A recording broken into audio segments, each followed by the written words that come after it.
a deliberate attempt to mislead people, and I condemn that.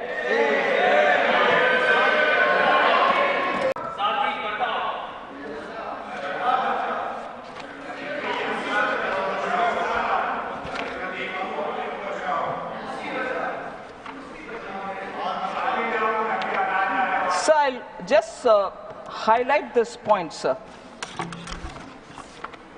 on agriculture allocations. Agriculture allocation has come down, was the allegation and also a statement made. Several members have spoken on that. Shri Randeep Surjewala ji, Raghav Chadda ji, Rajni Patel ji, Sanjay Yadav ji, and Manoj Kumar Jha ji. I want to highlight, sir, that the budget allocation in 2013-14 for agriculture and farmers' welfare was only 21,934 crores, whereas 24-25 it has increased to 1.23 lakh crores, over 5.5 times in a decade. PM Kisan, sir, about which I'll also mention a bit later, more than 3.24 lakh crores has been disbursed to over 11 crore farmers. Institutional credit as a target for agriculture has increased more than 2.5 times since 2014-15, from 8 lakh crores to 20 lakh crores. Interest subsidy, which are given to farmers through Kisan Credit Card, has increased 2.4 times. Has increased 2.4 times since 2014-15, from 6,000 crores to 14,252 crores. KCC now covers animal husbandry and fisheries also. Small and marginal farmers, the number of accounts which are open for them and they avail agricultural loan has grown from 57% in 2014-15 to 76% in 23-24. Sir, Pradhan Mantri Fasal Bima Yojana was launched in 2016 to provide crop insurance coverage to farmers, and more than 1.5 lakh crores has been dispersed till today to the farmers.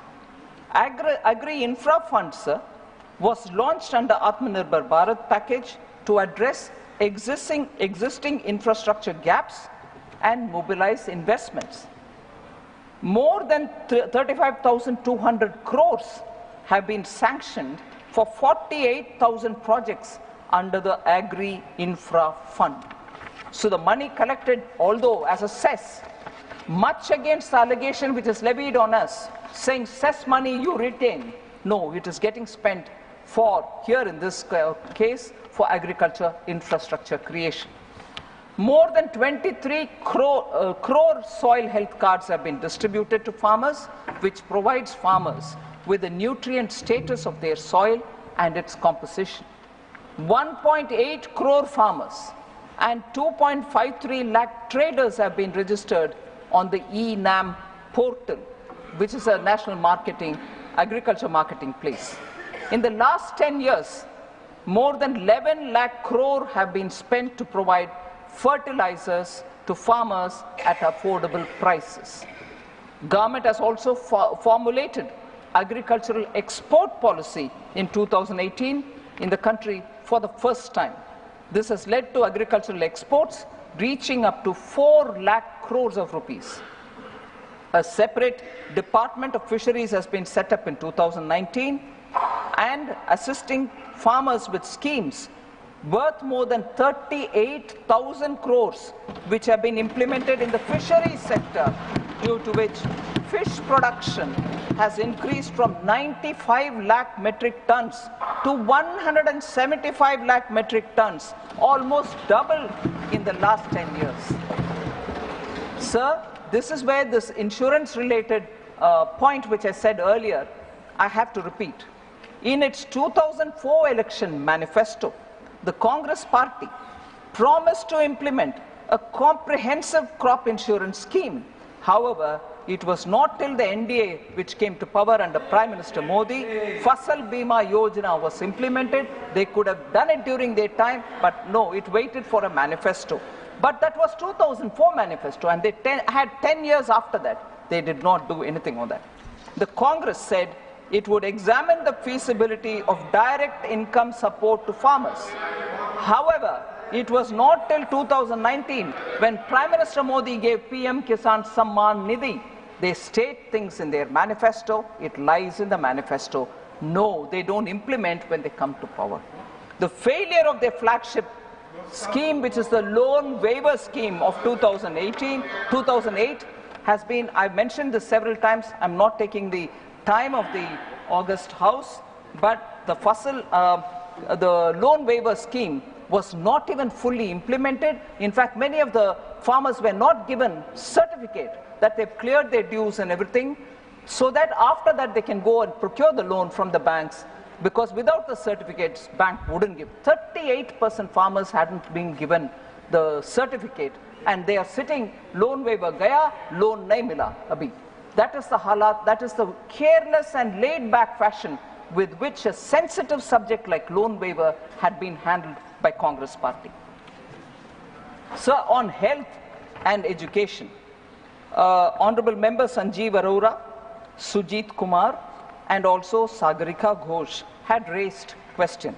National health policy of NDA targeted only 2.5% of the GDP on health sector. So total allocation under health increased from 88,000 in 23-24 to 89,000 crores in 24, 89,287 crores in 24-25. PM Swasth Suraksha Yojana, under that 15 new All India Institutes of Medical Sciences have been approved, of which 9 projects have been completed starting from 2014. In 10 years, 9 new All India Institute of Medical Sciences have been completed, whilst total of 15 have been given sanction. Similarly, sir, 17 government medical college institutes have been approved, of which 10 projects have been completed. So attention given to health in different forms is what I want to lay before you for the consideration of the House.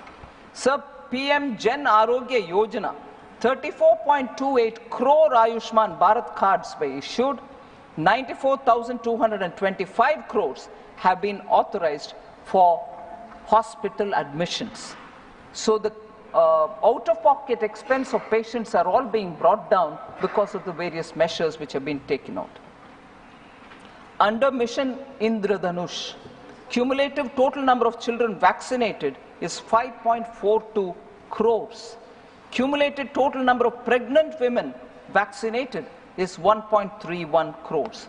So the Pradhan Mantri Dialysis, National Dialysis Program, sir, has been implemented in 748 districts at 1,485 centers, and it deploys 10,077 hemodialysis machines. A total of 23.33 lakh patients have availed of this facility of dialysis. 2.7 crore hemodialysis sessions have been held as of 30th April 2024.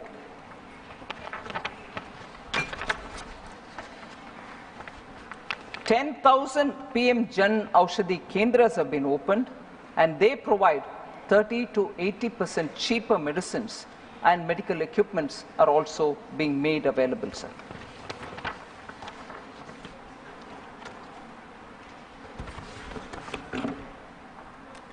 Sir, on unemployment, several members have spoken.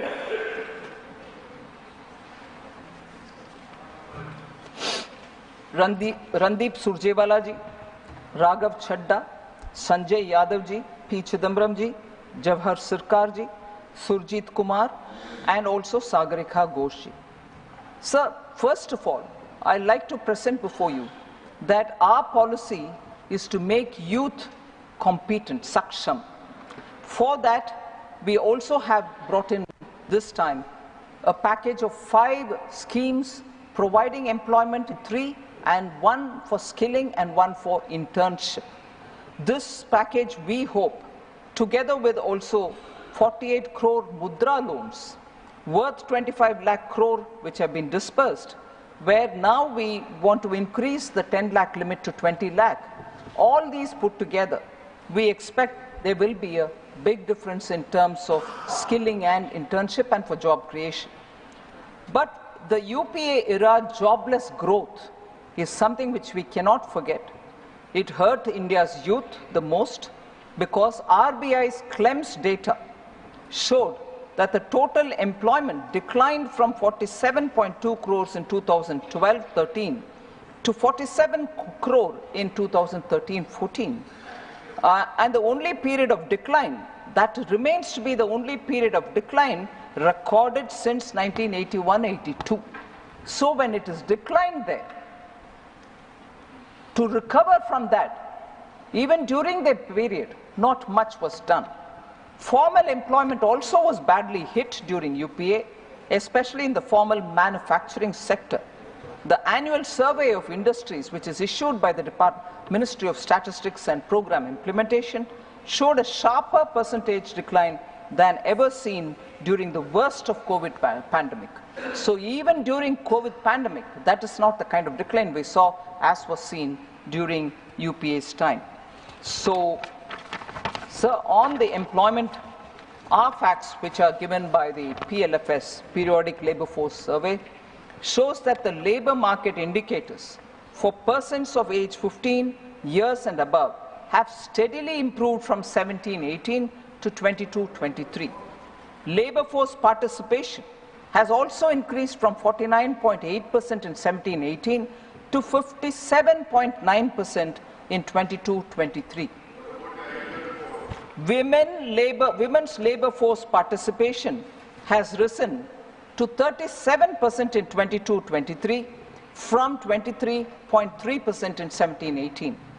The unemployment rate has declined from 6% in 2017-18 to a low of 3.2% in 22-23. Youth unemployment, that is the age between 15 to 29, has declined sharply from 17.8% in 17-18 to 10% in 22-23. Sir, this is the annual periodic labour force survey report which is given this. And further to reinforce the fact, the SBI research report July 2024, India created 12.5 crore jobs during 14 to 23 compared to 2.9 crores created between 2004 and 14. So the distinct increase in the jobs created during the 10 years under Prime Minister Modi's leadership has to be highlighted, sir. In the last decade, the employability of Indian youth has increased sharply, rising from less than 34% in 2014 to over 51% in 2024, and will further improve it through the PM's package on employment and skilling.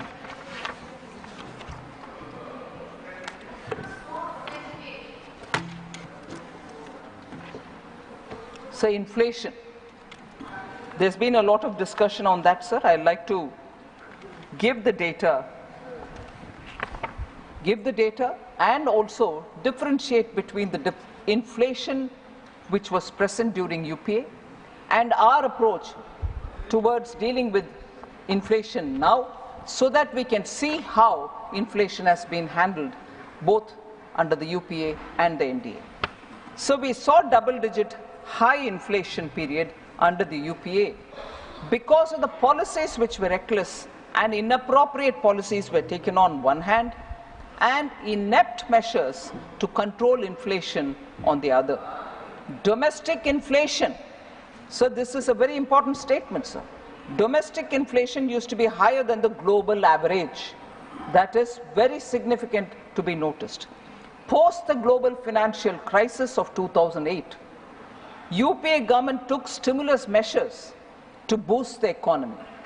The problem arose, and I'm sorry I have to say this, when economists who are repeatedly quoted to us saying, reputed economists, you're not that, when leaders of that stature did not know when and how to withdraw the stimulus which was brought in after the global financial crisis, did not know when to and how to withdraw the stimulus, leading to a high double-digit inflation between 2009 and 13, high fiscal deficit as a result, and debt as a result, crowding out private investment.